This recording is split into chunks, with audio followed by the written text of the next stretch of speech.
How you guys doing? Good. Yeah, I can hear you good. Hey, I just want to let you know that I'm actually on live right now too, so I'm doing this kind of two ways. Yeah. Hey, no problem, man. Like, I hope I can help you. Like, some things I might say might not pertain to you, but I mean, if you could grasp 10 words of knowledge from me, then I mean, it's worth it. How long you guys been locked up?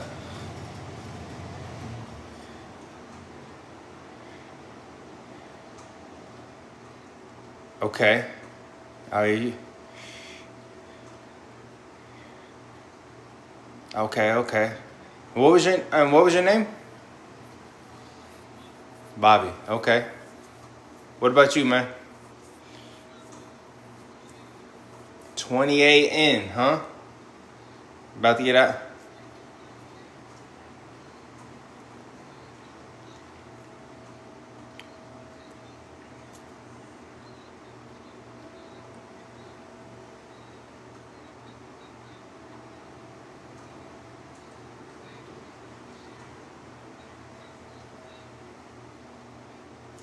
No, 100%. Here, let me put you on speaker. All right. Do. Can you still hear me? Yeah. Okay, good. All right, so, man, hey, that's actually good, bro, because like if you could pass the knowledge on to the people, even knowing that, for lack of a better term, like you're not leaving, all right, and you could pass that knowledge on to youngsters and it could help them, that's actually something commendable, bro. Like I commend you for actually doing that. Yes, sir. What about you, man? How long you been in? I've only been down. I'm doing 2.5 this time. I've been down 3 times for a total of 9 years. You know what I mean? Okay. But third time down. I get out in August in like a month and a half. But something's got to change in my life. You know what I mean? I can't keep going down these same streets. I'm getting older, and I want something better for my life. You know what I mean? Hey, well, you got the right mindset, bro. And really, mindset is 90% of it, man. Like, 100%. Like, I say this to so many people all the time. You're not going to quit doing drugs or you're not going to quit that criminal lifestyle until you're tired of it. Until you realize, yo, this isn't working for me. It doesn't matter if you say, hey, I want to get clean and your family gets you clean. You're going to still go get high. That's what it is. Until you say, yo, hey, I'm done with this. I'm tired. I can't do it no more. And really mean it. And not just like, hey, I'm tired for right now and I just want to go on a bender in like a week. All right? And that's when things start to change. So you got the right mindset. But I also want to stress to you guys, having the right mindset and then going forward with your plan and getting sober or getting out of that life is the easy part. And it might not seem like that, but that's really the easy part. Because, like, okay, I used to shoot heroin. And I used to do it 23 times a day, bro. I'm not even kidding. I shoot almost every hour, every couple hours. And I hit big shots. To the point to where my family thought next time they got a call from my phone, it was going to be that I died. All right? So it got real bad. And I just want to let you know that, like, when I put down the needle and I started doing right, that was the easy part, because everything that came was so hard and everything that came was such an obstacle that it made putting down that needle 10 times, made it seem like it was nothing, honestly. It really made it seem like, oh, look, I put the needle down. That's it. All right? Because developing a new life, like, because really, like, okay, if you're in a car accident, you injure your lower spine, you got to learn to walk again. And that's basically what everybody in this room is about to have to do. You're all going to have to learn to walk again. And it might not seem that, like, serious, but it is. Because the first 6 months, when you start realizing, hey, I'm trying to do better, it's so hard to wrap your mind around, hey, I'm not going to go and I can go get $100 real quick if I do this. Well, listen, you can't go get $100 because if you go get $100 real quick, then you're gonna go get 200, then you're gonna get 300, and then you're gonna be sitting here in Orange again, looking at me, wondering how the fuck did this happen? And oh, and excuse me, you know, I'm gonna, hey, and excuse me, I'm gonna cuss, I'm gonna talk, huh?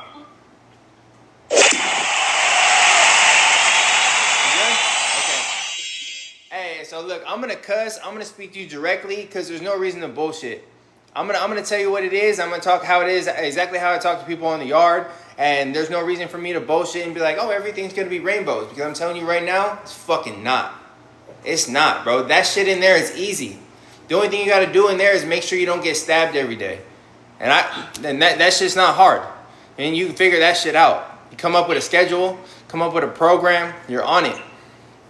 Now, hey, there's somebody else, before I continue, there's somebody else that walked in. Is he part of the class? Yeah, I'm here. Hey, what's your name, man? How long you been in? My name's Carlos. I've been in 16 years. I got 11 left. Okay. Oh, Carlos, I'm Mike. I'm just here to talk to you guys. Before I continue, I'm gonna go a little bit about me real quick, and just to give you so you guys understand who I am. So my name is Mike Regno. I grew up in New Jersey.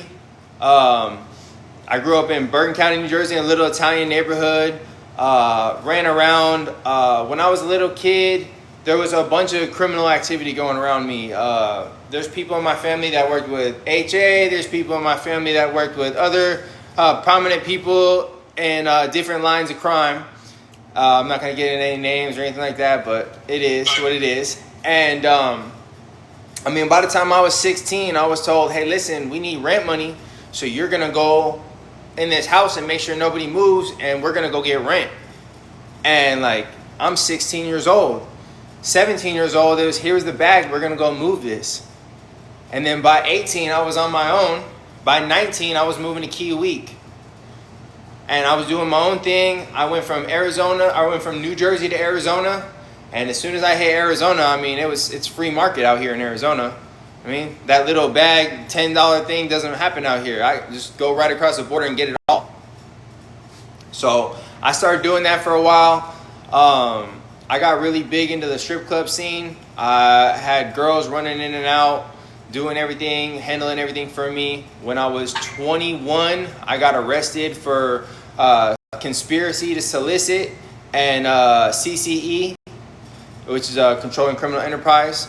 But they dropped the charges to just conspiracy and a possession charge. And I did a year in Maricopa County, Tent City, and then 4 years in state prison. I was in Kingman in the 2015 riots. I was in Steiner. I went to Dakota, and then I went all the way to Iman when they first opened that yard back up. Then after that, I was out for about a year, and I was doing good, man. I got a job. I was doing all right. And then, the money came. I got an offer to start moving people and things across the border, and I found the niche, and I was good at it. And I was stupid good at it. And then I just got too obsessed with the money, and I went from what? I was working 20 hours a day, sometimes 15-hour shifts at a manufacturing plant, to never going to work and then just taking 2 trips every day down there to get everything. I was making 10 times more money, but I was spending less time with my son, less time with my family, and I was chasing the needle, really, because I was just trying to get to that bag so I can get to that sack. Then I ended up getting caught in Utah. I crashed my car. I cut my foot right off, literally cut my foot off. It was hanging by this much skin. I jumped out of the car, dragged my foot behind me, started picking up packages on the side of the road, throwing it in a bag, just trying to get to the next car so I can get the hell out of there. I didn't care if I was bleeding to death. I didn't care about anything. I was trying to get this dope in this bag so I could get the hell out of here and make my money. And the cops ended up coming. They saw me. I looked down at my leg, and I went white. I immediately hit the ground. They had to tourniquet my leg and rush me to the hospital because I was about to bleed out. After that, they arrested my baby mama. They sent her to jail, and she was pretty much going to take all the charges. And I told the cops, I'm like, listen, man, I got on the phone, like, yo, I'll turn myself in, whatever it is, everything in the car is mine. Like, just leave her alone. I just got out of surgery. I was in surgery for, I think, 10 hours. I was in the hospital for 3 days. And I turned myself in with a broken foot, broken ribs, and a broken arm. And I sat in a jail cell and healed up. But they let my baby mama go, so I was happy she could go home. A lot of things happened with that case. I ended up getting 8 years in the feds. I got out of the feds about a year ago, a year and a week ago. I got out of the feds. I was all over in the feds. I was in Victorville. I was in Florence, Colorado. I ended up finishing my time right here in FCI Phoenix. And so, I mean, I did like 11 and a half years locked up. All right. I know some of you doing bigger numbers than that, but I mean, any time is a lot of time, really. You know what I mean, because it takes away from our family. And I'm happy that I get a chance to share my experience with you. And I hope I can like teach you something today, or maybe put something in your mind to just think a little bit better. So one of the main things I want to say today is changing your life is going to start day one.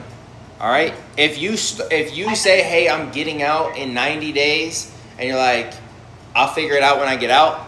Listen, I'm going to be straight up with you. You're going to fail.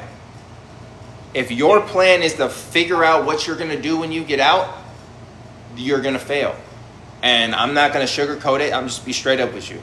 That's just what it is. Right now, if I were you, I would go back and I would call my people and say, I want to get How to Win Friends and Influence People by Dale Carnegie. All right. This book will change your life. This book really will change your life. It's going to show you how to deal with people in a way that you don't normally deal people. Like right now, if someone comes at you sideways, the first thing is I'm gonna buck back at you. I'm gonna put you down. Like, hey fool, you're not gonna talk to me like that. You can't do that out here. Okay? You can't do that out here. You're going right back. That's just really what it is. You're not getting the job for real. You're gonna lose the job if you already have the job. All right? And with these social workers, I don't know if you guys are going to a halfway house or anything. You buck back at them, yeah, you're back. That's just what it is.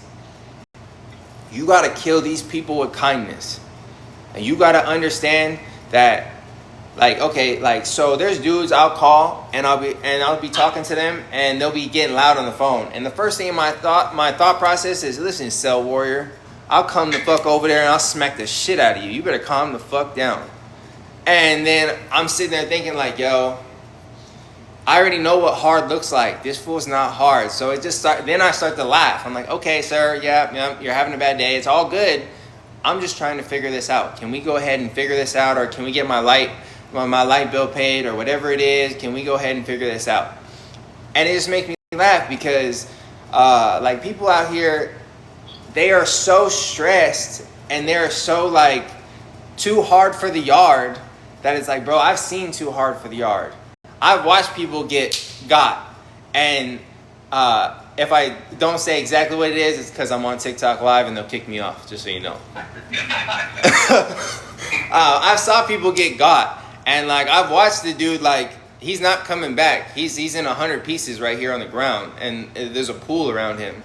All right, so you yelling at me on the phone doesn't, you're not tough, bro. Calm down. But you're going to deal with a lot of those people out here. And really, you're going to deal with them every day. You're going to deal with females who are like that, males who are like that. You're going to deal with all sorts of people like that. And you just got to know, listen, that mentality in prison, there's a lot of it, the structure that's going to push you past all these people out here way faster than them. One, because we're motivated. Okay, these people out here aren't motivated. I didn't get my coffee this morning. Hey, bro, listen, I've been up since fucking 3 a.m. I've already made my bed, packed my shit, worked out, and I'm already ready for work. What the fuck do you mean? It's 7 o'clock. Haven't you drank coffee? You know what I mean? And they're sitting there my house is so dirty. Bro, I clean my house every day. What are you talking about? My hygiene still looks like it did in prison. My hygiene's got backups to backups to backups. I got so many soaps in there. My girlfriend's like, yo, do you really need this much? Yeah, I need this much, bro. Like, yeah, I need all of this. And that's just what it is. And so some of the things that you learned in prison are going to propel you faster, okay? Because we're going to work harder than everyone out here, 100%. Because everybody's on that, oh, well, we get paid by the hour. I might get paid by the hour, but in my hour, I'm going to do more than you do. Because I got something to prove. I got something to prove, not just to you, to myself. And so, like, that's, okay, that brings me to another point. These are something I want you to think about. A lot of people think about what people, or care about what people think about them. If they're not fucking you, paying your bills, or they're not sitting there like your mom, their opinion doesn't fucking matter. Oh, I think you're an asshole. Yeah, I'm an asshole. But you want to know what? I have everything I want, so I don't give a fuck. You don't pay my bills, so I really don't care about your opinion. And like that's helped me a lot, honestly, because I used to sit there and be like, oh, well, this person doesn't like me, and I want this person to like me, and like I started thinking about it, and then it's like, this fool's not paying my fucking bills. I don't give a fuck. I'm not going to the job site and like me and this dude aren't gonna go back to my fucking house later. Like, who the fuck cares what this dude thinks? Get the fuck out of my way. Give me the drill, bro. Like, and that's really what it is. Like, you just gotta go do you. Be you. And I mean, understand social norms. Like I'm saying, you gotta get along with people, but you don't have to care if people like you. Like right now I'm in construction management. I make $36.75 an hour. When I got out, I was making $16 an hour as an apprentice. All right? I was an apprentice electrician. I was the dude that said, hey, go get a tool. Go get this tool. Ain't nobody let me do anything. Go get this tool. And then by sheer luck, I don't know if it was luck or it was bad luck, but the company kind of tanked and they had to fire all their hourly employees. And my whole heart was set to be an electrician. After that, my other homeboy was doing concrete. And I was like, I don't want to do concrete. Why would I want to do concrete? And then I was like, you know what, but I need a job. So I took the job doing concrete. I bumped up to $23 an hour. All right? Now I'm doing concrete, and I started to love it. Like, and I fell in love with concrete. I fell in love with concrete so much, I went and applied for another class on top of the classes I'm already taking in college to get certified to QA, QC concrete. It was like a hiccup that led to something that showed me, yo, I love this. Like, this is crazy. I never thought I was going to like this, but this is cool work. And then that job, we were throwing 556 yards of concrete, which is a lot of fucking concrete, all right? It's a lot of concrete. It was like 400 feet by 300 feet slab of concrete. So we're pouring this, and then a dude who's working for the GC comes up to me and says, hey, man, you work really hard. And I'm like, yeah, man, I try. And he's like, man, what do you do with your life? I was like, well, right now I'm going to school for business management and construction management. He's like, yeah. I'm like, yeah. I started talking to him. I gave me his number, and he's like, hey, if you're ever interested in like a better job, call me. And so I didn't think anything of it. And then like 2 weeks later, I called him. I'm like, hey, man, so what's going on? And we sat down and we talked. And after we talked, he's like, listen, man, I'm going to refer you to my company. My company doesn't hire people like without a referral, but I'm going to refer you to my company. I'm going to see what's going on. They referred me. I had 2 interviews. The survey manager, they all loved me. And they're like, we love the fact that you're coming from, I told them, I was like, I don't know shit about this job. Like, you're telling me I got to run Civil 3D, I got to run Bluebeam, I got to run all these softwares. I have no idea how to do this shit. I don't even know how to set up a video chat when I got out of prison. All right? And they're like, yeah, no, we can teach you all that. I was like, are you sure? They're like, yeah. And right off the rip, I was like, okay, I had my interviews. I didn't think anything of it. For a month, I didn't hear anything. And then all of a sudden, I got an email that said, hey, we're going to offer you $82,000 a year with, we're going to match your 401k. We're going to pay for all your benefits. We'll help you out with school. All right, we'll train you in the job. And all I need you to do for the first 6 months is learn. Oh, okay. Yeah, 100%. When do you want me to start?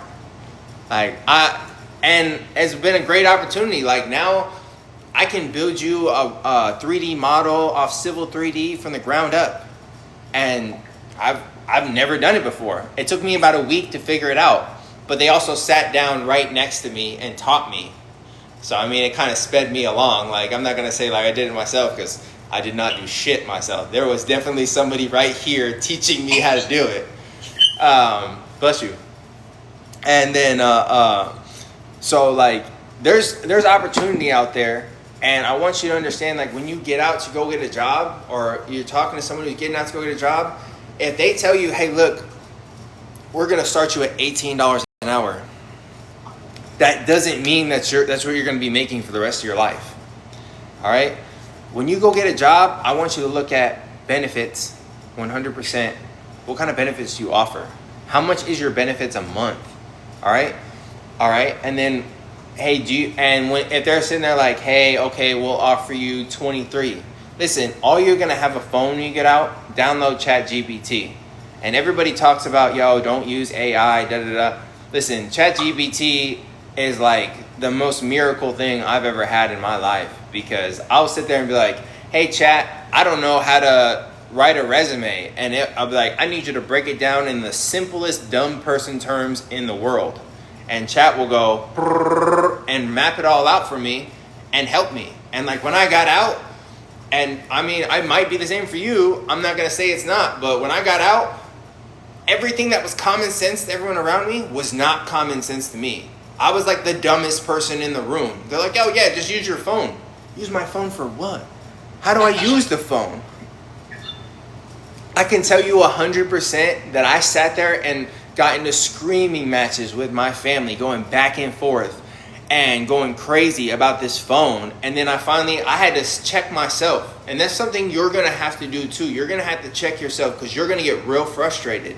You're going to sit back and go, okay, I'm not getting anywhere by arguing with my people, all right? I'm not accomplishing what I need to accomplish. So you're going to have to sit down. You're going to have to walk away from it and then come back and be like, okay, look, I had to sit down with my mom, my girl, everybody, and be like, listen, things that are common sense to you are not common sense to me, all right? I've been gone so long that the only thing I understand is the green button is talk and the red button is fucking hang up the phone. Other than that, I really don't know how to use this thing.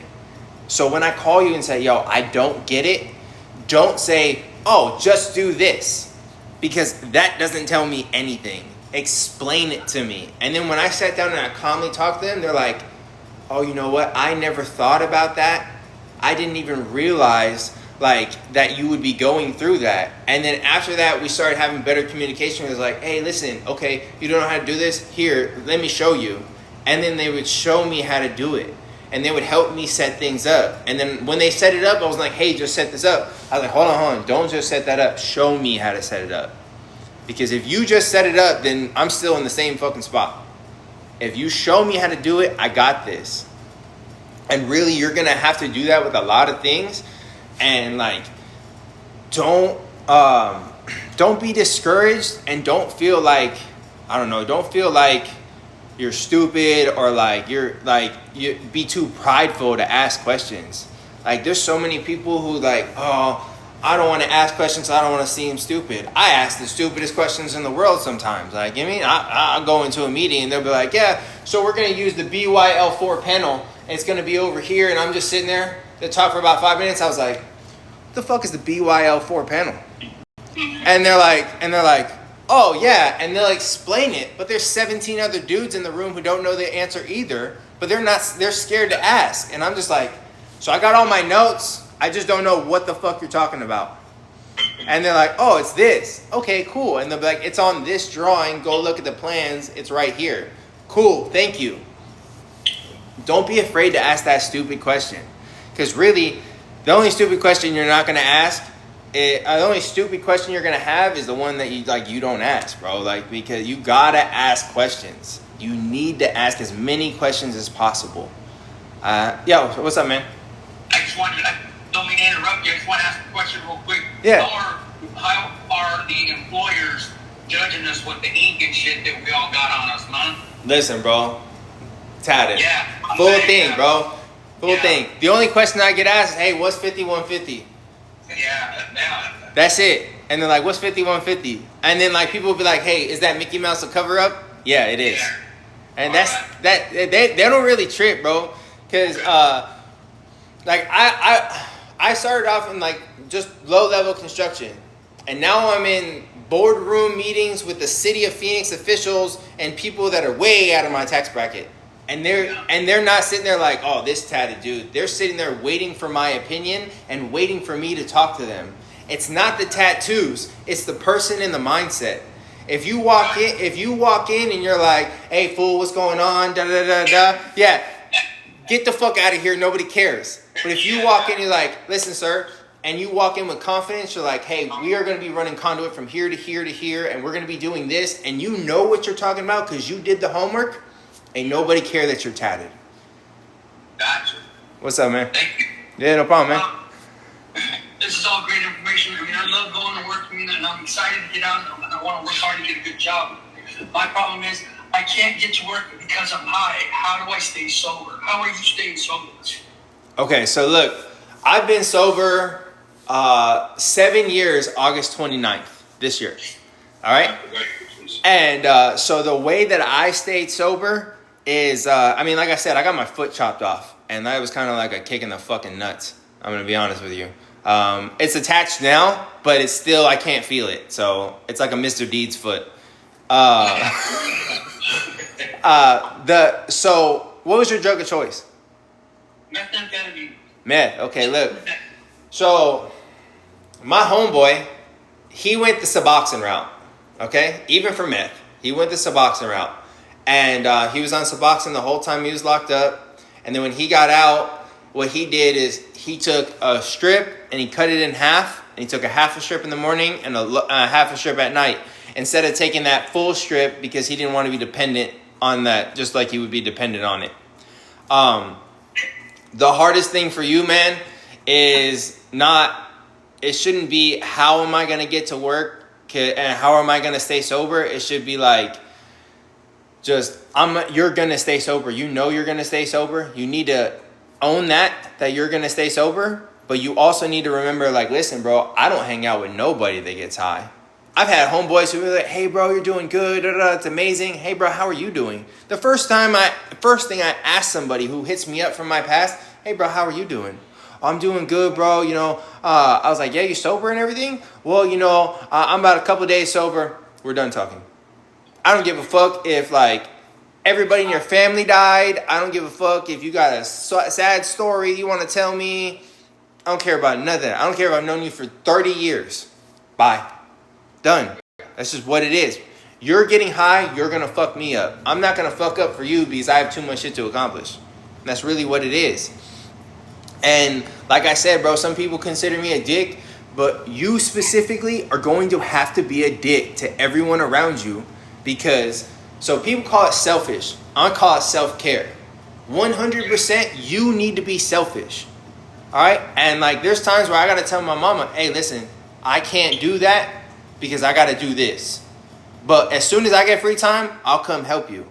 I mean, and it's not me being like, 100% I should drop everything and go to my mom, but I can't. Because I fucked up so much in my life that I'm still playing catch up. So I have to catch up on all my things, and I really can't worry about anyone else. You can't worry about a girl, none of that shit. Like, 100% I make a situation, or I make time for my son. If I have to do something, but I know my son needs something, I'll make sure I get that done first before I have to deal with my stuff. But everything else, whether it's a girl, my family members, homeboys, any of that shit, you guys are last on the list. Do you have a sponsor? So I don't have a sponsor. I don't have a sponsor because, okay, and this is not a popular opinion, but I'm going to tell you guys straight up. I don't believe in AA. All right? I did 65 hours of AA and NA. I don't believe it because really all it is like I'm drinking. Now I'm trading it for headphones. All right? Now I'm addicted to headphones because I stopped drinking.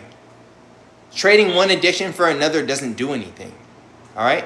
You have to be like, yo, I'm good. And like I'm gonna tell you right now, bro, if your drug is meth, right?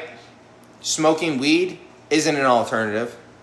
Drinking isn't an alternative. You're 100% gonna want to go straight edge. You're gonna 100% want to be straight edge, because if you're like, oh well, I used to do meth, I don't have a problem with alcohol. Well, guess what? You're gonna get drunk, then you're gonna have a problem with meth again, and that's just what it is. Or you're gonna have a problem with alcohol.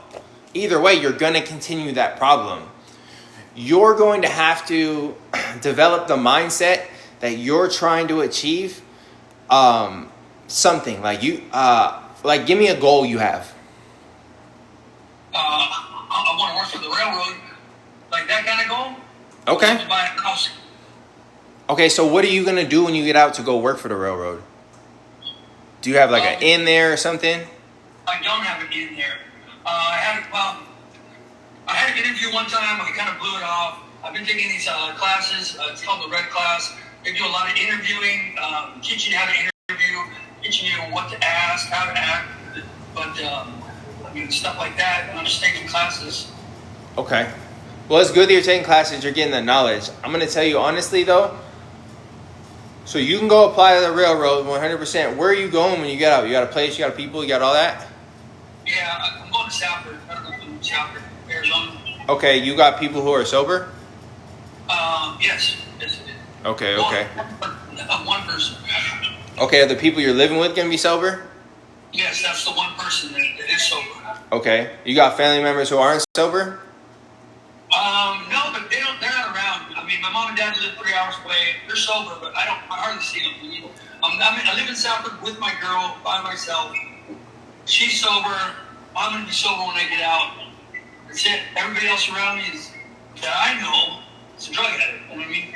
Okay, well, the first thing you're going to need to realize is just like you're alone in prison, you're going to be alone for that first 6 months. All right?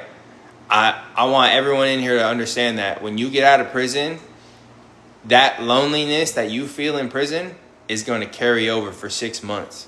And honestly, you're going to get to the point to where you're staying lonely and you're going to be okay with it. Like, because that's how you're going to succeed.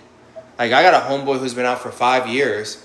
I mean, we used to shoot dope together, used to get high, used to run around the streets. He's an electrician. He's doing great. He's off probation. He's off everything, right? That fool goes to work. He goes home. I go to work. I go home. He calls me. He's like, hey, bro, what are you doing? I'm not doing anything. All right, cool. What's up? You want to go get something to eat on Saturday? Or, hey, you want to go to Topgolf? Or, hey, you want to go rock climbing on Saturday? And we'll plan something to go do something Saturday or whatever. And then, like, once we're done doing our thing, we both go back home. There's no, like, if it's not work, it's the grocery store. If it's not the grocery store, I'm going somewhere for, like, 2 hours and I'm going home. All right? That's it, bro. Like, I don't go to a bar. I don't go to anything. And that's one thing you're going to have to realize. Like, you're going to be a homebody. But that homebody mentality, that same person that used to hide in the house tweaked out because he didn't want to go outside because he was embarrassed, that same mindset is going to keep you sober, if that makes sense. Yeah. That same mindset is going to keep you sober. You might want to try the Suboxone program, but honestly, I feel it's trading one addiction for another. All right. I think that you can make it 100% without the Suboxone program, and I think you 100% can do it. I just want you, you want to go work for the railroad. That's great. I just want you to understand, like I said earlier, when I got out, I planned for a year to be an electrician. I'm going to be an electrician. My homeboy's an electrician. We're going to be electricians. We're going to start our own business. This is what it is. I'm in construction management now. I'm working on starting a motivational speaking business. Later tomorrow, or yesterday, I just did a gossip interview. Tomorrow, I'm going to be on the radio with 98.3, doing the same, talking the same way I'm talking now. But it's just my plans changed, and plans will change because it's not that every plan you make while you're in prison is not going to follow through. It's just that you're going to make a plan of action to get out and do everything. And you can still follow that plan, but that plan is going to be ever changing. It's just going to constantly be something that you're going to adapt, and it's going to go a different way every single time. Just like, okay, so your people might say, hey, I'm going to send you $50. Then your girl says, oh, well, a bird hit my window. a baby fell off on the freeway and 3 cars piled up over here, so I couldn't do it. All right? And we're like, there's no way all that shit happened. You know what I mean? No, shit really happens like that out here. You know what I mean? It really does. Like there's sometimes I'll be driving and then I'll get somewhere and then my tire's flat. Well, how the fuck my tire get flat? I just bought these tires. You know what I mean? There's 18 million fucking screws on the road and you don't know about it. You know what I mean? Yeah. Flat tires happen. All right? So I just want you to be prepared that no matter what you plan, like you might have a plan, and I'm going to work for the railroad, but you might get a job engineering at one of the new plants that they're building, or being a tech at one of the new plants. You don't know what that's going to cost, but I'm glad you have a plan in the direction of work you want to go. I just want you to know that that plan's going to be ever changing, and you might have an opportunity to do CDL. Like you're a state inmate, bro, so you can go Arizona at work, or what's it called? WICA. You can get WICA and get a grant to go to CDL school. You can go to Phoenix CDL. They'll pay for your schooling, get you the WICA grant, and then within 4 weeks, they'll have you on the road making $25 an hour, driving a water truck, and then within a year, you'll be in a semi. One more question. Huh? You said putting down the needle was the easiest part. What was the hardest part for you? Relearning how to live life, bro. Being a person. Because I'm telling you, like, when I was putting the needle in my arm, I didn't give a fuck about a fucking thing. You know what I mean? I don't care about shit. I want it, I'm taking it. I don't care about you, I don't care about nobody, I don't care about people, and I was a disrespectful, horrible person, bro. 100%. But putting the needle down, and like when you put the needle down, everybody's like, okay, cool, he's gonna get high again. When you put the needle down and you put in the work to change the person that you are, and you put in that work and you become a different person, everyone around you notices. Bro, I got out of prison with 135 followers. I have 40,000 followers on TikTok, 37 on Facebook, and 5,000 on Instagram. And every single one of them messages me every day. I'm so proud of you.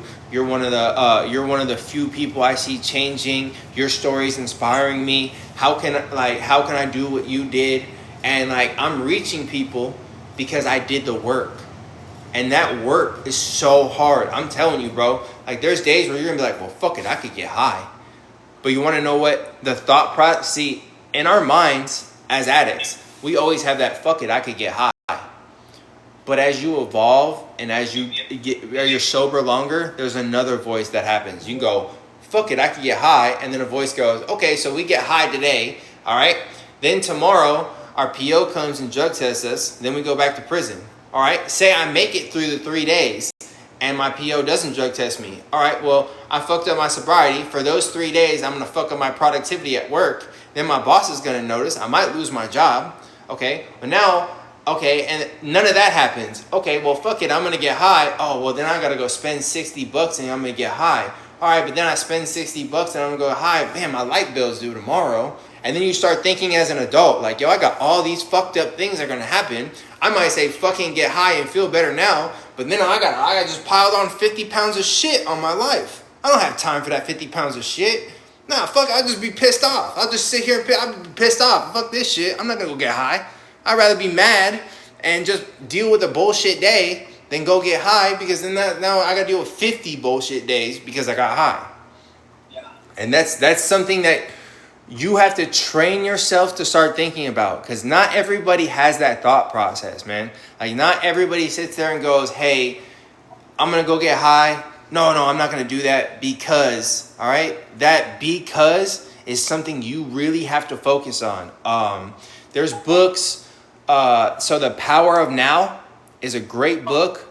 It teaches you about the pain body, and your mind is so used to being part of like being in pain or having like guilt or having bad feelings, because that's what we constantly are used to in our life.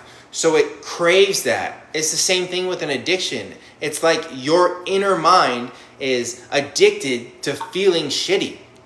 All right? So when you're doing something good, it makes you like, yo, well, fuck this, or it makes you mad, or it makes you feel this. And you have to be able to recognize that, like, yo, is this rational anger? Is this a rational thought right now? Or am I just like, is there some weird ass shit going on in my mind?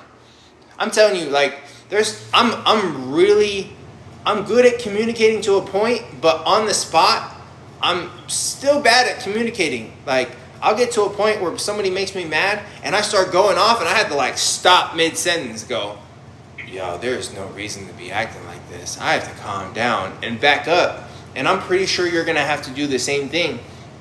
But it's the intelligence and the knowledge to know how to do it is the hard part. Because we all know, like, yo, we shouldn't be this mad. We shouldn't be yelling at our people, right? But learning to recognize that moment in that moment is some of the hardest thing that, I've ever had to do.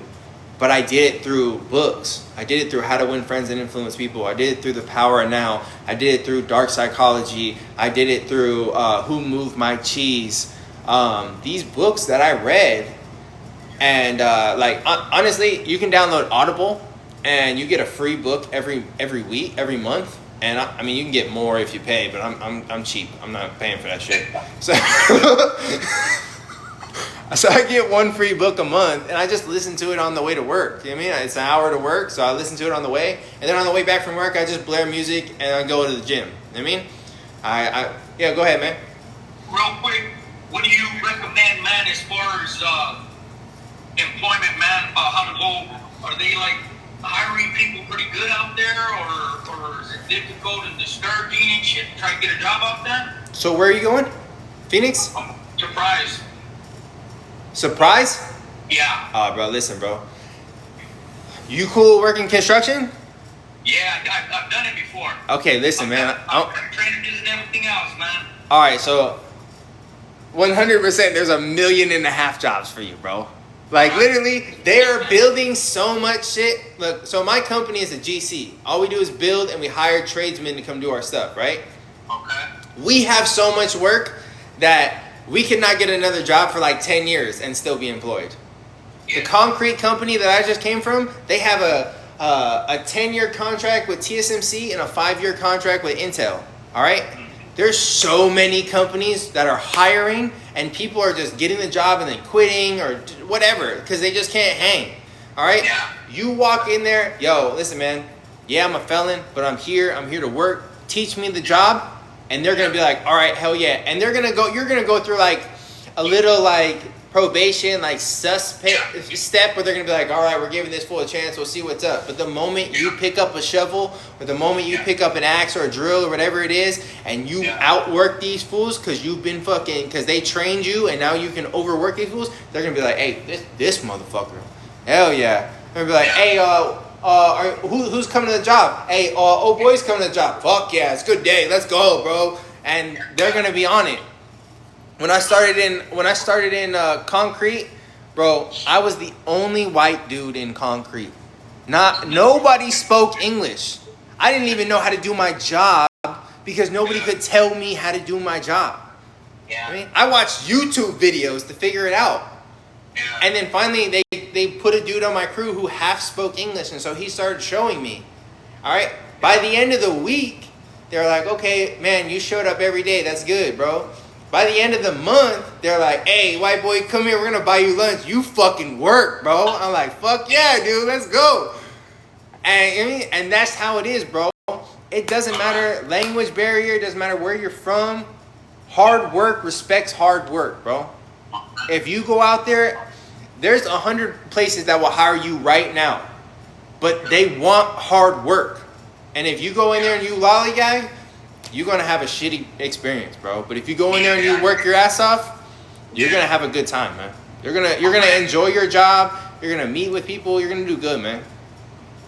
Thank you. Yeah, no problem. The company you're currently running, do you make any kind of extra effort to find formerly incarcerated individuals to hire, or do you have anything out that says, hey, we hire you guys if you're, So the company that I'm currently working for mostly accepts interns straight out of college or does referrals from employees. And it's, like I said, it's really hard to get into. and because of the level that they're at. And honestly, like, I've worked in construction since I was a little kid, and I got to this job and I felt like I was in a whole new world. Like I had no fucking idea what the hell was going on. And it's at a super high level, and I'm honestly not even there yet, but I'm trying every day. What I can tell you is if you're trying to get into a GC standpoint, general contracting, you're going to want to do schooling first. It's 100% you need that schooling and that background to get there. If you're just trying to do like tradesman work, like concrete, electrical, plumbing, framing, whatever it is, those dudes hire all day long, every day. Right here in Phoenix, Deegan Construction, they hire felons all day long. They're a concrete dude. Haskins Electric, they're right here on the same street in Phoenix. They hire felons all day long, and they'll teach you.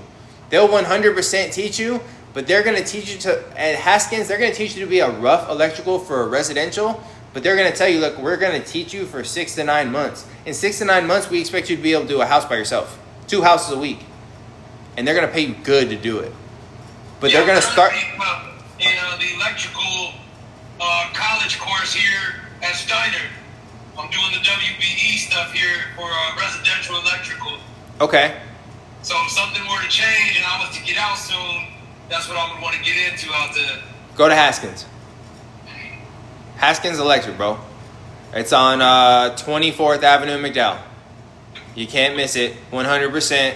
They'll hire you out the gate. They have so much work that it's ridiculous. When you say they're gonna pay you good, what is that? Okay, so look, Haskins does this. They pay $16, $17 an hour for for helpers.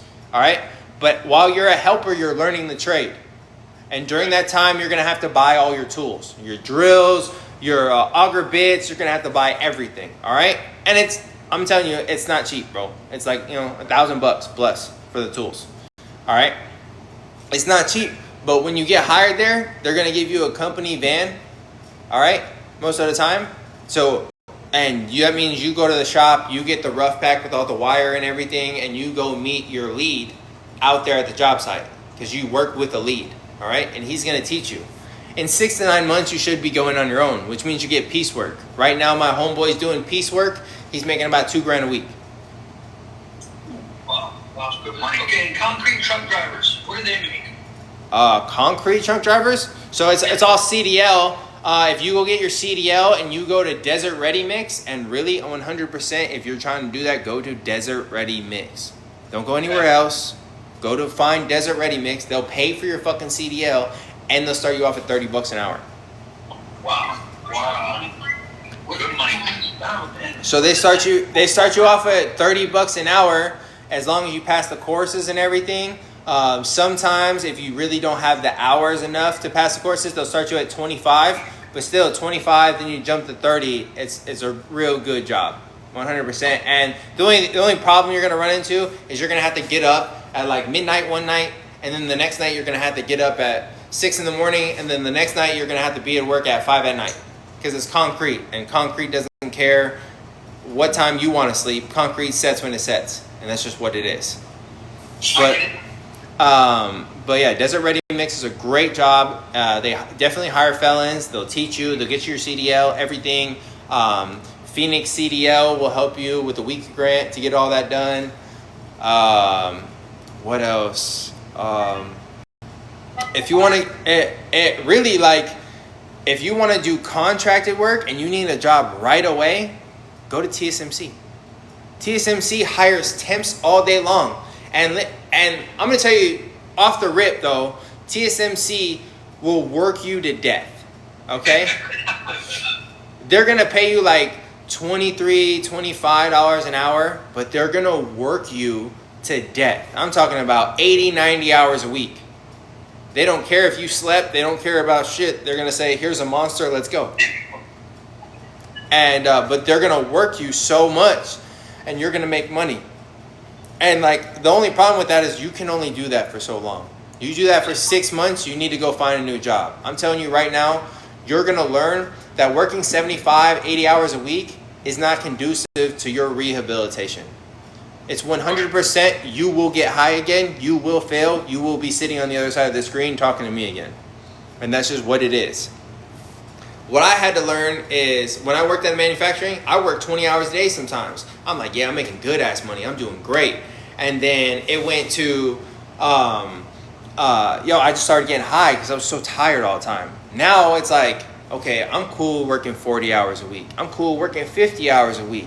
When you're like, we're going to work 60 hours a week. Why? I don't want to do this. I'm not going to be here. I'm just going to let you know that right now. I'll be here for 50 hours a week. When you hit 60, I'm probably not going to do it. I might do it this week, but if next week you tell me we're working 60, I got a sick day. I for sure got a sick day. I just want to let you know. Because my mental health and my mindset is more important to me than this job. And that's something you're going to have to put first. Because you work 75 hours a week, 1 week, that's great money for this week. As long as next week you can go back to 40 hours a week. Because you need go ahead. But you need that time, you need that rest, you need to understand. And the biggest things you're going to have to prioritize when you get out is food and sleep. I don't give a fuck what you're doing. You need 8 hours of sleep every night. But if you can get 6 one night or 5 one night and then back to 8 the other night, you'll even out, okay? But you need to prioritize that. Like sometimes I'll be in the middle of a conversation with somebody. I'll be like, hey, bro, 7:55. I'm going to bed in 5 minutes, so I'll talk to you later. Hey, bro, I was still talking to you. Bro, listen, you can talk. I'll leave the phone on, but I'm going to be in bed. I got earplugs, so do your thing. I got to be in bed by 8 o'clock because I wake up at 3 in the morning to go to work. So I got to get my sleep because if I'm not getting my sleep, then I'm not productive to nobody. All right, and then eating is a big thing too. Like we out there running and gunning, we definitely not eating shit. I used to live off McDonald's milkshakes. And that's not sustenance. I don't know what the fuck's in that, but it's not food. You gotta eat, man. It's a big thing, bro. Just make sure you're eating, make sure you're sleeping. Prioritize your health over everything. Like you always work out in here, 100%, right? You guys are working out in here? Yeah? Okay. Back here. Carlos had a question for you. Okay, what's up, Carlos? Hey, I did concrete for 9 years, man. I'm a finisher by trade, but hell yeah. What's more popular now, commercial or residential? I was doing commercial. Yeah? Yeah. Is it piecework or is it hourly? Hourly. Hourly? So if you want piecework, you want to go to Younger Brothers. Yeah, but you gotta put it out hourly to make your money though. But what's more out there? Are they doing more residential right now, or I mean, what's the boom? So right now, because it's the summer, residential is booming. All right, every day, all day, year round, commercial is booming, and I'm talking about it's going. You will not sleep. Suntech got so much work, it's ridiculous. Baker Construction, their concrete guys are pouring 15 hours a day, 6 days a week. What about, is B-Bell still going out there? Big Dog? B-Bell. I don't know. I haven't heard about them. If you're not hearing it, it's not. No, Baker, Suntech, Oakland, where I'm at, and Deegan are doing good. So Deegan was slow for a while, but they got a couple contracts that just kicked in, and they're doing pretty good, and they need finishers for sure. They're revamping their company, and they're definitely going to start taking off. So if you get in now, you'll be doing good. And if you got experience like that, they'll start you like 27. Yeah. Last time I got to work was 17. That's good money. Yeah. So, man. Thank you. Yeah, no problem, man. They're doing basically, I don't know how else to put it because I can't remember the word for the process, but they're doing 3D printing with concrete out in like Altadena, where they're just rebuilding in California. Okay. Are you doing any of that out here in Arizona? No. Listen, that's a hoax. Okay. That's like look, we built a machine that can do this. That's great. Have a good day. Get the fuck off the job site. Bye. That's I just just wanted to make sure that if I advise somebody in here to go out there and get into the field, that no. their basic job won't get replaced very shortly after they go get it. Hell no. Hell no. Hey, listen, they say all the time, oh, AI is going to replace this. AI is going to replace me before they replace the tradesman. All right? Because I sit here, type on a computer, and write reports. AI can do that shit way better than I can. All right? But AI can't get there on its hands and knees and on slides and sit there and finish concrete in the middle of a slab. It might say it can, but I guarantee it won't. Won't do it as good as I can do it if I go out there. Yeah, you don't got to worry about any of that. They're starting to do these things, but then they're realizing like, okay, if there's 5 of us and we're the whole economy, and then you bring in a robot to do the job that the 5 of us are doing, how the fuck are we going to buy shit from you? There's no economy. Right. There's no economy because we don't have any money. This robot's making all the money. So if there's no economy, you're not making any money because you can't tax me. And that's the whole get down that people aren't seeing. And they're like, oh, I'm worried about AI replacing my job. How?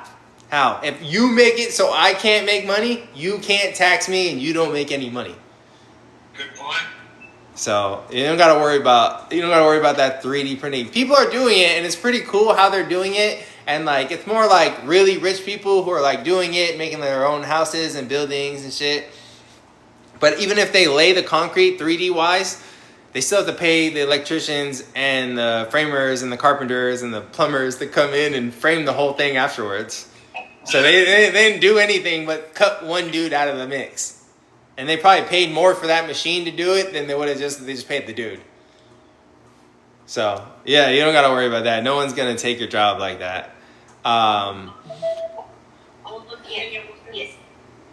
I was curious, it's a little off subject as far as the work stuff goes, but I really wanted to ask you about the family life aspect of getting out. You got a kid and stuff. A lot of guys in here obviously have kids, like you have kids. And so, a couple things. How do you explain your prior life to your kid without glorifying it and without also like making it so that he understands in a way that will really sit with him? And then secondly, you said you had family who were part of the life. Whatever happened with them? Do you still have a relationship with them, or are they still in the life and you just cut them off? Or, where do things stand family-wise with you? Okay, so I'll answer all 3 of those questions, but I'm going to tell you after I answer the first one, you might have to redo the second 2 because I'll forget. I'm going to be honest with you. So the first one is with my son, okay, how I don't glorify it. So my son lives in Sunny Slope. And y'all who know Sunny Slope, that's the hood, all right? It is what it is. It's a slope. And I tell him all the time, he's like, yo, I got these cool friends, And I'm like, listen, man, your friends are little like wannabes, bro. They're little thugs. Like, you need to get away from them. He's like, no. I'm like, listen. And I tell him straight up, bro. I used to stand on this corner 2 blocks over where you live in slides and basketball shorts with a Tech 9 on my side, strapped out where everyone can see, selling rocks, homeboy. I used to do it right here. If you ask any of these old motherfuckers in here, they'll tell you straight up, I'm going to bust all sorts of shots and do all sorts of crazy shit if you fuck with my corner. All right? Everybody knows me. All right? Don't try to tell me what your friends do or anything like that. And I just tell them straight up, bro, I used to do it. I sold more and distributed more than all these kids have seen. All right?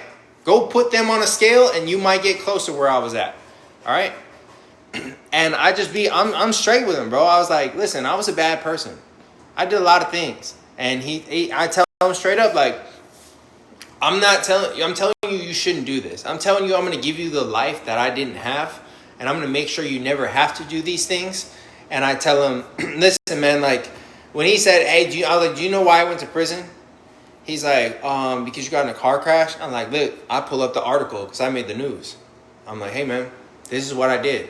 This is what I was doing. And I told him the story of what I did the day before that, what I did the day after that, while I was in prison, I tell him things that happened to me in prison, and I break it all the way down to him, and I make sure he knows.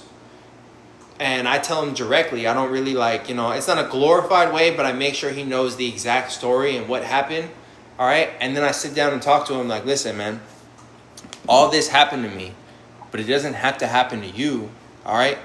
And like when I see him, like he'll sit there and like idolize a lot of these rappers, like, oh, I got a blip, this, and this. And I was like, listen, man, it's funny. It is what it is. You can like rappers. It's all good.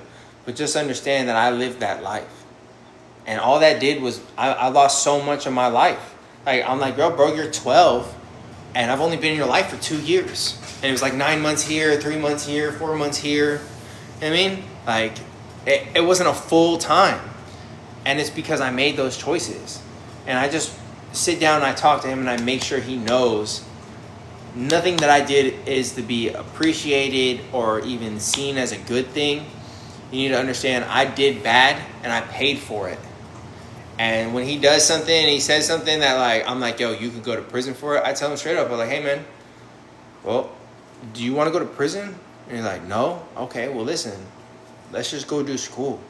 You like riding dirt bikes? Cool, I bought him a dirt bike. You like riding quads? I bought him a quad. Hey bro, every time he asks me, can I go ride it? Yeah, you can go ride it up and down the street. But now that you have one, I need you to do oil change on it every month. I need you to make sure to calibrate the brakes. I make sure I teach him responsibility. The other day, he's like, I was like, you got to do your chores. He's like, I've never done chores. I was like, we're going to learn today. Let's go. And I don't sit there and go like, hey, sweep. I sit there and I have him follow me around. And I'm like, look, you grab the broom like this and we sweep. Boom, boom. And we sweep it into a pile. And this is how we do it. And I teach him how I needed to be taught when I got out of prison. I needed to be babied and taught how to redo things. So that's what I try to do with my son. Like we changed the carburetor on his go-kart the other time. We took it apart and everything. I'm like, look, man, we're taking this apart like this. And as we take this apart, we're going to put everything on this tray. All right. So then when we're done, all we got to do is backtrack. We're not going to lose nothing. We're not going to do nothing like that. We're going to make sure all this is good. All right. And so I make sure he knows these are the steps and this is why I do it. And when my son says something like the other day, he posted something on Instagram that said, hey, I don't support KKK, fascist, or Donald Trump because they're all the same. I'm like, listen, man, take that down. He's like, why? I was like, listen, I don't support KKK because it's a bunch of just inbred, stupid people who don't make any sense, okay? And I don't support, I'm not saying I support fascism or anything, but you don't know what that word means. So you can't say I don't support this, and you can't say I don't support Donald Trump because he's a fascist if you don't know what the word means. Because I was like, if you can tell me what the word means, you can leave it up. He's like, well, fascist means Nazi. I'm like, no, Nazi is an example of fascism, but that does not mean it means you're a fascist or because you're a fascist you're a Nazi. That's two different things. You have to understand the word first. And I take the time to explain things to him because he really needs to understand. You can't just say words. You have to understand their meaning. And so that's something that, like with kids and with family, like just take your time. Because really, like all the time we spend away, that little bit of time means more to them than anything. Because like when I got out, bro, I didn't even hug my family. I didn't say I love you to him. I forgot all the time. Like my son would be like there and I would forget to tell him I love him and give him a hug. I didn't even cross my mind. Didn't even think about it till somebody brought it up to me like, man, fool, you hug your kid? I'm like, oh shit, I don't hug my kid. Holy crap. And then I started giving him hugs and then I started talking to him. And as I got closer to him and we started developing a better bond, like the other day, he randomly walked in the house. He's like, hey, Dad. I was like, what's up? He's like, I love you. Oh, I was like, I love you too, buddy. First time he said that in a year since I've been out because I've started to sit down with him and talk to him. I don't talk at him. I make sure he knows. And like even sometimes when I'm like talking at him, I stop myself and I go, listen, man, let's talk about this. And I sit him down and I calmly explain everything to him because that's what he needs. He needs that male figure to lead him and he needs that bond. All right. But he doesn't need nobody to yell at him. That's not going to do anything. The only time I yell at him, you know what I mean? All I got to do is yell his name and he understands, oh shit. All right. He got to the point. But we still, I work to develop that bond with him. As for the family, like, so my family, a lot of my family that were in the life, one of my brothers is doing life in federal prison. The rest of them have pretty much half of them have got out with a clean record, and a very small minute of them that like I still talk to have got completely out scot-free, never had a record, made it through the whole life, did everything right, and it's a miracle. Honestly, it's crazy how it happened, but they've done good for themselves. So really, nobody that I talk to in my family really deals with that stuff anymore. There are people that do, but I mean, I don't really. I mean, they're my family, but that doesn't mean I gotta say hi to them all the time. And there was a third question. Well, no, it just tied in, just really just the family thing in general, because I know you said you got you an old lady. You said you've mentioned your mom a few times, so you know that part of it, getting back into a relationship. And was your mom with you the whole time you were down? So my mom talked to me the whole time I was down, and like she would send me money here and there, and like she looked out for me and all this stuff. What the hell is this? Hold on one second. Puzzle piece. Okay. My mom looked out for me, and she was here, and she definitely was there for me, and she definitely helped me out a lot. Like, so when I got locked up, I learned about stocks, and I really started investing. And like I had a little bit of money when I got out, and then I started investing it, and then I turned around and I got out with like 14K. All right, it was a nice little fucking nest egg to get out with. And my mom helped me with all that. Like, you know, can't tell you how many phone calls I called her. I was like, I need you to trade this stock. And she's like, I don't know how to do that. I was like, we're going to figure it out on the phone. I'll call you 15 times. We're going to figure this shit out. I need you to do this. But even with family, man, like, so we're so alone in prison and we're so disconnected from everyone that, like, it's hard when you get out, man. Like, it really is. Like, when you get near your family, you feel like you should be close to them, but you're distant as fuck. You're like my mom even tells me, like, she's like, you know, like, I love you. I was like, I know you love me, Mom. And she's like, yeah, but you don't like I have to force you to hug me and shit. And I was like, oh yeah, but it's not that I don't love you. It's just I don't think about it. I mean, and it's just something you have to like build. I don't know how to explain it. Like, it's like a disconnect from your family, but it's something you got to experience to really understand. But really, you feel so separated from your family because no matter whether they're there for you the whole time. My mom used to come see me every weekend when I got to Phoenix finally, and that still like didn't make me feel any closer to her when I got out. I mean, I felt closer to the people I saw every day in prison, who I still talk to, more than I felt closer to my family when I got out. I sat there and would be like, oh, I gotta go walk the yard and talk to my homeboy. There's crazy shit happening. And like, yo, I'm not in prison and I can't talk to that motherfucker. Hopefully he calls me and I can talk to him. But then it's like you don't share your day with your family the same way as you would have shared your day with the homeboy on the yard. It's different, man. It's a real learning curve, and I can tell you my experience like I am, but I really feel like it's gonna be an individualized thing because I don't know your bond with your family, and honestly, you don't know it anymore. That's just the truth, and that's something that we're gonna have to realize. You don't know your family anymore. I went to a family reunion. I'm like, I don't know none of you motherfuckers. Who the fuck is this? And I started talking to everybody, but then as I started talking to my cousins and everything, I was like, yo, these are my people. Like, I love these guys. It's awesome. We're all vibing, hanging out, and like just having a good time at my little brother's dad's birthday. And we're all having a cool ass time. And I was like, yo, I left there. I was like, yo, that was cool. I got to hang out with my family and talk to them. But when I walked in, I was like, yo, I don't know if I want to go here. I don't know nobody. Who are these people? Everybody's old as shit now. I got a question, Mike. What's up, man? Hey, when you got out, before you were able to be comfortable around people that didn't know where you're coming from, how long did it take you to re-socialize? Were you kind of like buttoned up? Were you kind of like holding everything too close? I'm barely figuring that out. I've been out for a year and I'm barely figuring that shit out. Because I can tell you, like, when I got out, I really had that prison chip on my shoulder, man. Like, I like, people would talk to me and I'd be like, yo, what the fuck you talking to me for? I mean, I would go to sit down on the couch and my little brother would sit down in my seat when I got out. And I'd be like, I literally, like, in my mind, halfway through the steps of snatching him out my seat, like, what the fuck are you sitting in my fucking seat for? What the fuck is wrong with you? Like, really, like, not socially normal at all.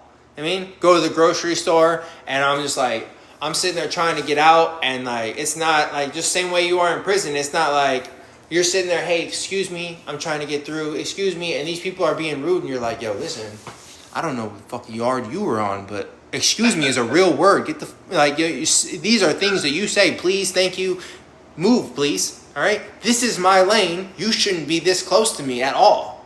I mean, and getting adapted to social norms, I mean, it's hard, man. Like, honestly, I'm still not there yet. I can be honest with you and tell you I have not developed that skill completely yet. I'm getting better at it every day and not letting things bug me and understanding. But I still walk into a room or I walk into a restaurant and they're like, where do you want to sit? Over there in that booth in the corner where I can see everybody? And I same thing at my job. Like, my boss will walk behind me and I still, like, hesitantly slower now, but I still go, what the fuck are you doing? I'm a peer facilitator over here, and I tell these guys that you got to get used to people cutting in front of you, not saying excuse me, or standing too close behind you. You can't snap because they don't understand what you've been through, where you're coming from, what you've seen, and all that shit. You know what I mean? Because people are rude without trying to be rude. You know what I mean? No, they are. People are really rude out here, and they don't understand. Like, in prison, everything is, hey, excuse me, sir. I mean, hey, do you mind if I cross your bunk real quick? Or, hey, bro. Like, the other day, I went to somebody's house because they were selling fireworks. I was going to get fireworks for the 4th of July. I got to his house. I called him. Called him again. He didn't answer the phone. So I left. I mean, I called him later. I'm like, hey, Mo, bro, I was at your house. Like, what's up? And he's like, why didn't you just come in? Hey, fool, listen, I don't go into nobody's house. What are you talking about? I called you 3 times. He's like, why don't you answer my phone? You should have just walked in. I'm not going in there. I still have trouble. Like, my son walks into my room all the time, and I'm just like, I see him walk in. I walk in after him. Like, why are you in my room? What's going on here? And it's like, yo, he's going to play PlayStation. And that's he doesn't think about it. But in my head, I'm like, yo, bro, you shouldn't be looking in my cell ever. I don't understand what your problem is, bro. Keep your eyes straight when you walk down the hallway. And, like, it's just that mentality. And like I said, I've been out for a year, bro, and I still have it. And I have it with my kid. I have it with my family.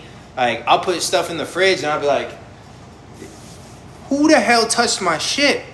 And they're like, oh, well, we got hungry. You don't say nothing. Hey, can I? You know what I mean? Like, why are we eating this and nobody put it on the list? Like, I could have got a text message, anything. You guys could have said something. You know what I mean? But people don't realize these things. Like, you know, even if it's your Celly's coffee. I've had Celly's be like, hey, man, anytime you want, you can grab a cup of coffee. That's cool. All right? I'm not touching your shit ever, bro. That's just what it is, bro. You might leave the cell and I might lock your stuff for you. Here you go. I'm not responsible for anything you got going on. I will not be responsible. I'm not touching your stuff. That's just what it is. I mean, and that's just how we are. Like, it's ingrained into us. And honestly, bro, I don't think it's ever going to leave. But it's not a bad thing. It's just in some aspects we have to understand, like, to not get rid of it. Because I don't think you're ever going to get rid of it, honestly. I don't think it's ever going to leave. But I think we just have to understand to not take it to the extreme of prison.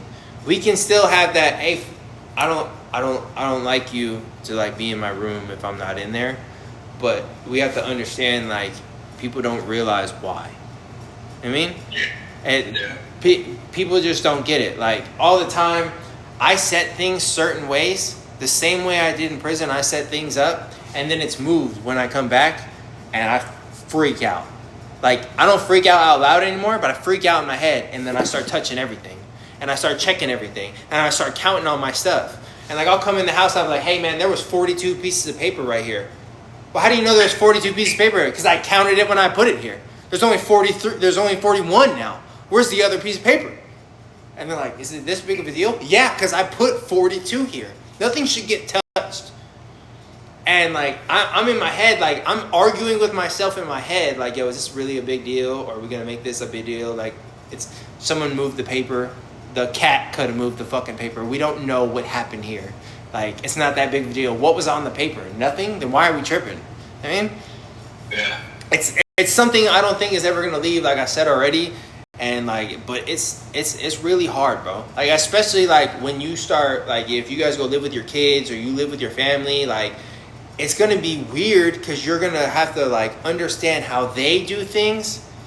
And like, honestly, I'm kind of weird about it. Like, I started following my mom when I was living with her, and my son, like, around the house and see how they do things. Because now that I know how they do things, then I know like why things are certain ways in the house. So when I see it, I'm not like, who moved that water bottle? Oh, my mom moved that water bottle. She always does that when she walks into the house. Now I know. And it might seem weird. Like, most people are like, that's weird, bro, that you're trying to figure out how we do things. But like, you guys in prison understand, like, I know how my cellie makes his bed, and I know how he does this, and I know what time he cleans, I know what time he goes to the yard, I know what time he does everything. So I work around his schedule, and I understand why things are a certain way because of him. It's the same way I do with the people I live with, like with my mom or whatever, or my son. And like, people on the outs think that shit's weird as hell. But I mean, like, it's just something, like, it's normal for me. I want to know what you got going on. Like, what's up, man? When it comes to the relationship with a female out there, man, because, you know, those of us that are getting out and kind of have a relationship already out there waiting and shit, you know what I mean? Okay, so that gonna be like it's gonna be the most frustrating thing you ever had to deal with. All right, yeah. You being in a relationship with a female, she's not gonna understand. I have girls that message me all the time, like, "Hey, my man just got out. All right, I'm messaging you because I want to understand why he is the way he is." I'm like, "Yo, you got to give him time. Get away from him. All right, you trying to be like, what's wrong? Yo, I just got out of fucking prison. That's what's wrong. Give me fucking 10 feet. Give me 10 feet. I've got to the point to when my girl, she understands that when I walk through the door, I don't care if you want to be nice and be like, "Hey babe, how was your day?" I don't care. Don't talk to me. Don't say a fucking word to me. I mean, I'm going to come home. I'm going to put all my stuff down. I'm going to wash my dishes for my lunch. I'm going to make my breakfast for the morning. I'm going to put it away. I'm going to clean all this stuff. And then you're going to see me sit down with a plate of food for my dinner. And then you'd be like, "Hey, babe, how's your day?" Because I've already done everything I needed to do and set all my stuff up for tomorrow. And I've decompressed for the day. But if you're interrupting me while I'm doing my routine, then now I'm overwhelmed. There's too much going on. I need you to just walk away. I'm just going to be mad. That's 100% what it is. And you're going to have to... She's going to take offense to it when you tell her. When you tell her that, 100%, she's going to feel like, "Oh, well, fuck you. You don't want to be with me," or whatever. 100%, bro. I'm telling you straight out. She's going to be pissed off when you tell her it. But to sit down and have that conversation calmly is going to better you in the long run. All right? And you're gonna need to have that hard conversation. Like, listen, like, I'm gonna I left all this shit in my car. Sorry, my mom messaged me. A bunch of stuff melted in her car.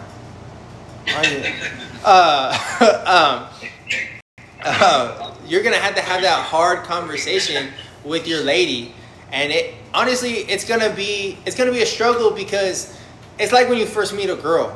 You have to learn everything about her. You're going to have to relearn everything about her, and then she's going to have to relearn everything about you. And then as you're developing those social skills and your new skills for life, she's going to have to relearn you again. And like, that's one of the things, like, she's going to see your prison habits and see how you do things. And she's going to want to change it. but she can't change it. She has to understand that she cannot change that. She has to let you do it on your own. And then once you do it and you change those habits, she has to realize, I'm on a different timeline now. You have to learn this person now. And it's a big ask of somebody. Somebody has to really love you and care about you and be down for you to like really do all that. But the woman that does do that, and the woman that will take that time and get through that struggle with you, I would hold on to her, bro. For real. Because these girls out here, listen, I tell people all the time, and forgive me, I don't mean to like say anything, Kylie, I'm sorry. So, pussy falls from the sky, homeboy. It does. And it doesn't mean anything, all right? Every girl out here thinks like, I got something between my legs, so you have to do this. Well, guess what? I don't have to do a fucking thing, okay? I don't have to do anything for you. I don't care, all right, that you got something between your legs. That's great. You know how many years I went without it? And, you know, I'm still good. It's all good. I'm not worried about it, all right? So if you find a good girl and she's willing to work with you and all that, hold on to her, bro, because a lot of these girls out here got all this cheek filler, lip filler stuff. They're like, I'm beautiful. Listen, you probably were before all that. Thank you, man. Yeah, no problem, man. Anybody else got any questions? Listen, I have a question. It's not really pertinent to release or anything, but I just gotta know, my man. One, who chose that painting behind you? You said, because I think that's super dope. I'm a chess player. Yo, I think that's dope. You know what's So crazy? who I have chose- 2 chessboards in my house. All right, I got a glass one that's cool with dragons, and then I got the same chessboard, the green one that you guys get on the yard. I got that right there in my closet. And then I actually get another one. It's like a self-moving one, where you just tell it what to do. It's cool. I'm gonna get it for my kitchen table or my living room table, just because like I love chess. But for this, I just went on Amazon. I was like, hey, I'm just looking for canvas paintings to like put in my house, and this thing popped up, and I was like, yo, this thing is sick. Yeah. Nice, man. Dude, there's a bunch of cool little things, and this is only like $30, bro. Wow. Yeah, like, Amazon is the greatest thing in the world. I don't have an Amazon account, but I use my mom's all the time, and this is like the greatest thing in the world. Yeah, man. I did have a question about your time, because obviously you were in GP, and you said I think all of us here spent some significant time in GP as well. Did you go in? Because also just to premise it, I'm from Jersey. I know Bergen County. I'm from Burlington. I'm out of Camden. Okay. And so I mean, you don't come across racist, but I know your life before you came to prison. So like, how did you deal with the politics all the years you were in here? Okay, so in state prison, I did what any 23-year-old kid would do when you walked into state prison. I got a chip on my shoulder. I got something to prove. I'm fighting everybody for any reason, no matter what it is, and you're going to know I was here. Win, lose, or draw, we're going to fight, and then I'm going to fight again, and then I'm going to fight again, and I'm going to fight again, and if I lose, I'm going to keep fighting until they move me off the yard. Pretty much is what it is. All right? And I went from a minimum security to max in a year. And then when I got to max, I was like, yeah, all my homeboys got me my back. I'm doing the big things, da-da-da-da. I'm with all the big homeboys. And ain't not a motherfucker write me a goddamn letter. All right? Right. And then when I got out, and they're like, oh, bro, you did the best, da-da-da. Hell yeah, you're a homeboy. Get the fuck out of here, bro. I was just up there for a year. Ain't none of you motherfuckers write me, call my mom, tell her anything. Like, what the? You're not my homeboy. Get out of here. And so when I was in state prison, I got 42 write-ups in 37 months. I was doing the damn thing, everything. I was the dude that I would shine all day long. I'd walk out the unit with 40 bottles of shine, walk right into the cop, get my write-up, walk back in the unit, grab 40 more bottles of shine, walk right back into the same cop. How the fuck you get 40 more bottles? Hey, listen, bro, don't worry about what I got going on, all right? I'm just trying to make it to the unit. You're either going to let me get to the unit or we're going to have a problem. And that's just what it is. And So when it came to the politics, I went really hard, and I went from the youngster doing too much to the dude reading the paperwork to the dude calling the shots to the dude like, yo, please miss me with all this shit. I don't want no part of it. And then when I went to the feds, I was like, yo, I'm just trying to hang out, do my thing. And what I saw was my people weren't on the same program that they were in the state. It's a little different in the feds because it's by state instead of, it's by race, but it's also by state. All right? And so it's a real different. And then you got the gang members, which makes it all the way different. And there's so many different politics and so many different cars that it's like a chessboard trying to solve any problem. It's not like, yo, I'm just going to go to the rep and I'm going to figure this out. It's like, I'm going to go to this rep. This rep's going to tell me I got to go to this rep. Then we're going to have a 14-person meeting on the yard. And everybody's going to fucking figure nothing out. It's a real clusterfuck. And when I got to the feds, though, I ran into some problems because, like, really, I went into the too hard for the yard mindset. And I was like, listen, bro, you white boys ain't doing the right thing, bro. This is how you need to run your program. And they're like, no, you're not going to tell us. I was like, I don't give a fuck. I'm going to tell you exactly how you guys need to do this. This is what you need to do. And I ended up fighting one dude, winning, and then walking out and fighting 3 dudes. And I don't know if you ever fought 3 dudes, you don't win. You just don't win. That's just what it is. All right? And then I went to the shoe for a while, and then I went to another yard, and so when I got to the yard, I kind of got pulled up by the homeboys, and they're like, listen, bro, you're from the East Coast. You run an East Coast car. This is what we're going to do. And then I just like, yo, I'm going to stay away. I'm going to stay in my own lane. I'm going to go to school. I'm going to go to college. I'm just going to do my own thing. And I did that for a couple years.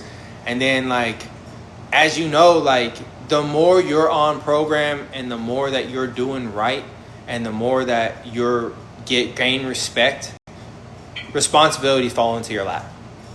All right. So by the end of my term, I was speaking for a lot of people. I was speaking for a lot of people, but I was speaking for them in a way that, like, bro, listen, we're gonna all communicate, we're going to figure this out, and there's going to be no problems, or you're going to continue to be a problem, we're just going to get rid of you. And that's just what it is. And I was real political in a way, but I was real respectful because people understood that I always did everything in a smart way. And but I advocated for, we can talk this out. I mean, if we can't talk this out, then there's really no reason to do this. All right, if you're not ready to talk, then that's just what it is. But you also got to realize, so in the feds, like, there's a lot of SOs, okay? And they all run with 1 car usually, or 2 cars. And so, like, even on GP yards, those dudes get protected from those dudes. And then you'll go to other yards where dudes will have a bad jacket and they'll get protected by their car. So it's a different type of politic. It's more like, okay, yo, we can't touch him because all these dudes are going to jump. And we can't touch him because all these dudes are going to jump. So it's more, you have to understand, like, it doesn't matter who's around you. It's just, as long as we have respect and we can come to an agreement and the powers that be are all in agreement, we just run. So I mean, I was political, but it's a different type of politic in the feds than it is in the state. It's more like, I don't really care why you guys are here. On some yards, 100%, like, it doesn't matter if they are super, like, 100%, like, real political. There's still people that slip through the cracks. And, like, you find out years later, like, this dude's bad, this dude's bad, this dude's bad. Listen, nobody cares about any of that in the feds. Like, everybody knows, so they just keep doing their program. And we just deal with the problems on the yards, like, yo, hey, this smoker epped out and grabbed a cop. Okay, well, when he comes out of the shoe, I don't give a fuck if it's this race, or that car. Somebody needs to send him back to the shoe because he's a problem. And those are the kind of problems that you deal with in the feds. Like, as long as you're not messing up everyone's program, it's pretty, like, you can just get through the day. It's kind of not like state. On state, it's really like, this is it, and there is no other way. All right, in the feds, it's like, okay, you did this. How many people's program was affected by this? None. Okay, don't do that shit again. All right, I did this. Well, we served in our cells for a week, and we couldn't come outside. So you can either get out of here or we're going to get you out of here. I mean, that's it. And so it's a little different. I mean, as long as you're not affecting people's program, you can do a lot. But when I had my influence, we'll say, I advocated for the 9 noble virtues and teaching people, truth, honor, courage, discipline, hospitality, self-reliance, fidelity, and perseverance. Like I wanted to make sure that people knew, like, I don't give a fuck while you're here. I care that you succeed while you're here. And if I'm seeing somebody, hey bro, you're fucking up, I'm not gonna be like, hey, let's just go beat that dude up. I'm like, yo, you're fucking up, come here. Tell that fool come to my cell. And I'd sit him down on the toilet, be like, yo bro, this is what it is. I'm gonna talk to you for a couple hours. Here's a book, bro. I want you to go read that book. And I'm gonna give you the opportunity. And like, that's really how I was with most people. Here's a book, man. Read this book. And not just read it. Like, I'm gonna come ask you about this book, and I want to know what happened. And like, if you read that book, I'm gonna give you another book, and then I'm gonna give you another book, and then we're gonna teach you, and we're gonna build you up. Because I would rather build people than break them. And I did that. Is that what you're gonna base your speaking company on? The 9 virtues? So I'm gonna base it on multiple things. I'm gonna base it on the fact that 100% you have the power to do it. Okay, everyone that says like, okay, there's people out there that says, oh, I got ADHD, I can't do it. Listen, bro, get out of here with your crutch. All right, I know people who got ADHD who are super high achievers. Oh, well, I had a shitty childhood. That's great. So did everybody else. Grab your pen and get the fuck out of here. And excuses aren't a real thing, man. And I don't care whether you're Muslim, Christian, pagan, Hindi, whatever religion you are. All right, I don't care about that, because 90% of religions, their core values, not like the whole scripture and everything. Their core values is to teach men how to be men. All right, give you like little pillars of like, yo, you should probably act like this, and then you have to build up on that yourself. Okay, you can't just take what somebody says and be like, this is law. No, if I tell you, hey, listen, the biggest thing in life is being humble. Okay, well, if all you do is be humble, but you don't make your own assumption on what is humble and start doing your own research, then all you've done is follow somebody. I don't want to teach people to follow. I want to teach people how they can lead themselves. Yeah, I want someone to take my ideas and then go read a bunch of things, come back with their own ideas and develop their own plan. I'm not trying to develop a plan for people. I want them to do their own thinking. Because there's too many people out here that conform to just ideas of other people.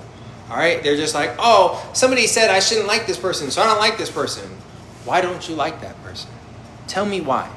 Explain to me why you don't like that person. Well, everybody else doesn't like them. You're a follower.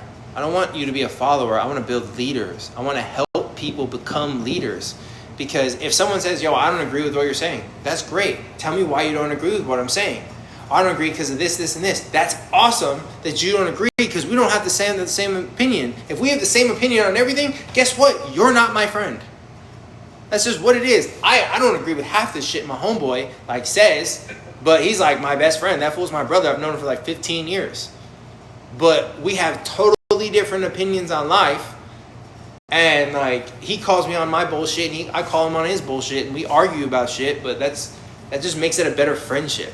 I mean, I think 100% everybody should have their own opinion, and some people might have the same opinion on some things, but nobody should be exactly like everybody else, because individualism is what creates things.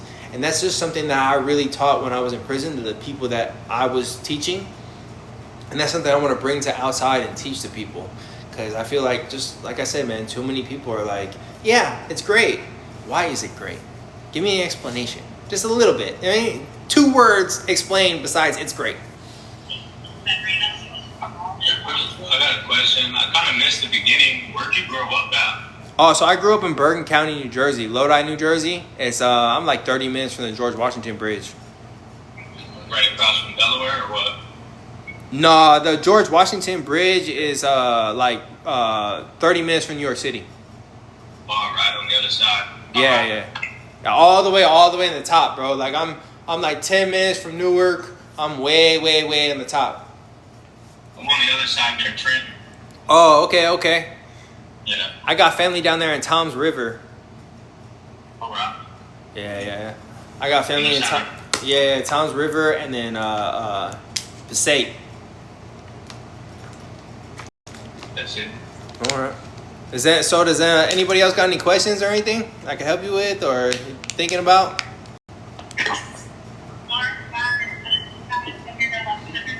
No? We appreciate you, man. Yeah, we I appreciate your time. man. Thank you. Great Yeah. information. Yeah, no problem, man. And like, you know, really, I don't know if she can, but if you guys come up with questions that you think that you might have, if you could talk to her and she could email me, I could write a response. If you come up with something like, you know, in a week or something, I have no problem doing that. I'd gladly help you. If you're like, hey, oh fuck, he said this, but I forgot to ask him. If you go back and ask her and she could email me, I'll email the response and I'll let you know, hey man, this is what I found, or this is what I know about it. And if I don't know about it, I could definitely look it up. I mean, I got the internet and everything, so I could try to look it up and I could give you kind of some grounding for it. Thank you for that. Yeah. Thank you, man. Yeah, no problem. Hey, I don't know if you guys watch it, but you know, I'm on TV tonight, WeTV, Love After Lockup. We don't get the channel. You don't get it? No. Y'all don't get AMC? No. Bro. AMC. No, we get AMC, but it doesn't come on AMC. It comes on AMC and WeTV. No, it's not on our AMC.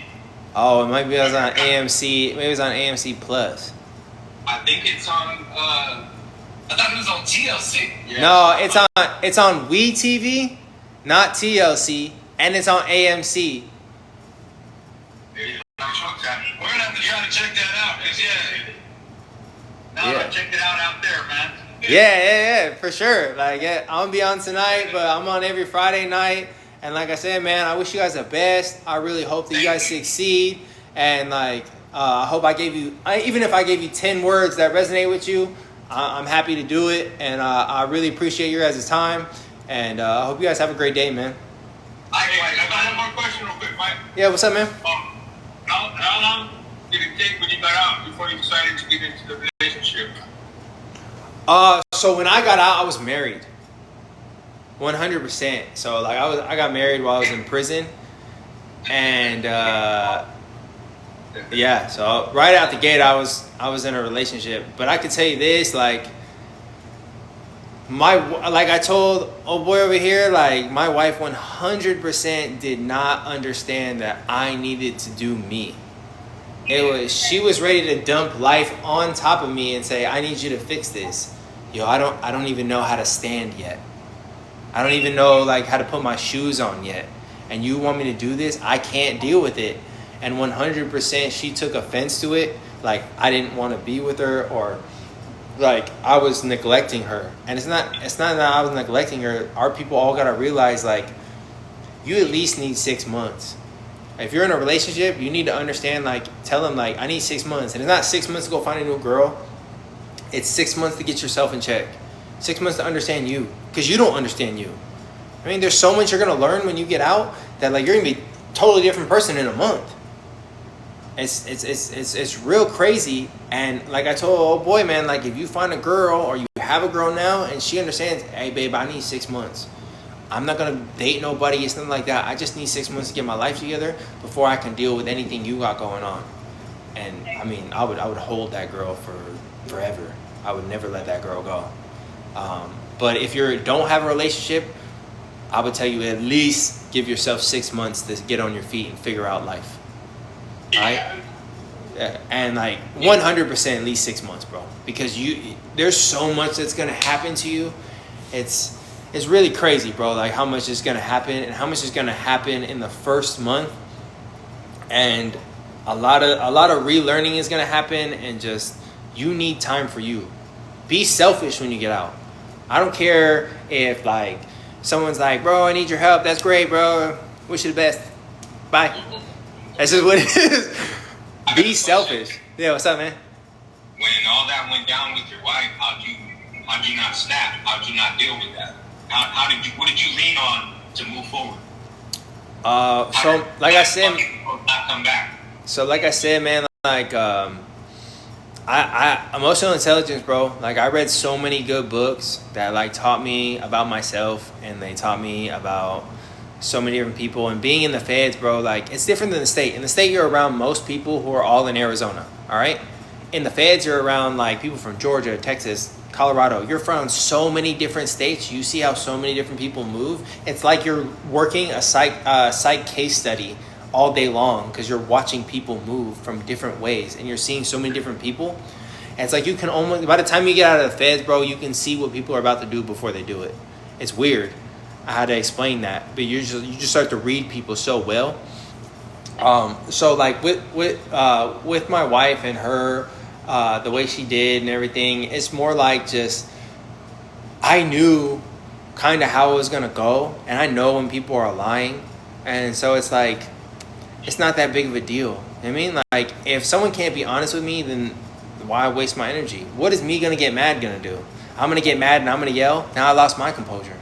All right, I lost my composure, and now I set back my goals because I'm dealing with this. You gotta understand that you gotta be 100% selfish. So when someone is sitting there doing you wrong, you need to understand you gotta have that switch, bro. Like you develop a switch in your head, and I'm literally mean. Imagine a light switch in your head and put every person in your life, put them next to a different light switch. And then the moment that they fuck up, flip that switch. Kill that connection for that person. Completely kill it. I'm talking about you have no ifs, ands, or buts about it. Doesn't matter who it is. Bye. Done. Lights off. I don't know you no more. And you have to develop that. And like, it might seem harsh, but for you to succeed, that's what you need. You really need. You need to understand that at any moment, at any time, somebody could become that reason that you could think about to send you back to prison, and you just gotta shut the lights off. So you gotta prioritize yourself first. And like, honestly, when I got out, there was so strict halfway house constrictions, because I got out a year early on early release to go to a halfway house on an ankle monitor, and because I was doing good in prison, so they gave me that extra year. And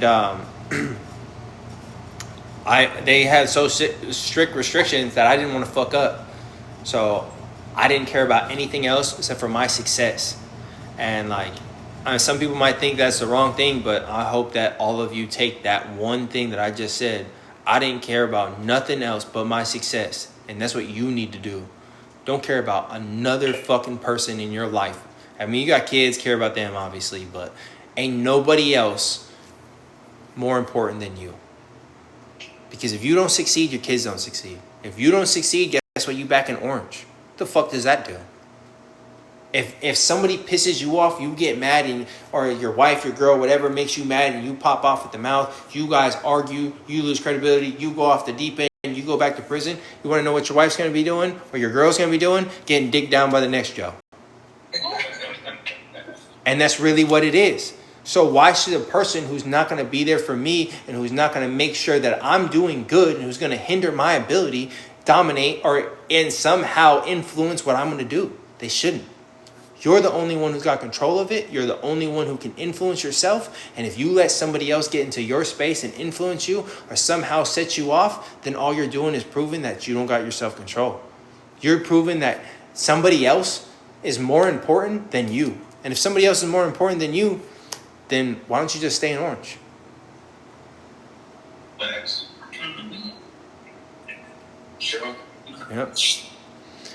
But you guys got anything else? I don't mean to like cut this short, but I gotta go gym, pick up my son and everything. Hey, we appreciate you, man. Have a good day, man. Hey, yeah, 100%, man. You guys have a good day. I wish you all the best. Hopefully we'll run into each other in the grocery store or something. I mean, I'd love to see you guys. And like I said, man, I hope I helped you. And if I did, bro, pass the message on. Help somebody else. Even if you like as a youngster just getting there, whatever, grab that dude, bro. Grab that dude and be like, listen, homeboy, you're not too hard for the yards. Sit down, here's some coffee, read a book. All right? Hey, thank you. Thank All right. Yeah, no problem, man. You guys have a great day. Have a good day. All right, bye. All right. So I hope you guys like that. That was my first time speaking to a bunch of inmates in prison. I appreciate all the gifts and everything. Sorry I didn't answer you guys' questions.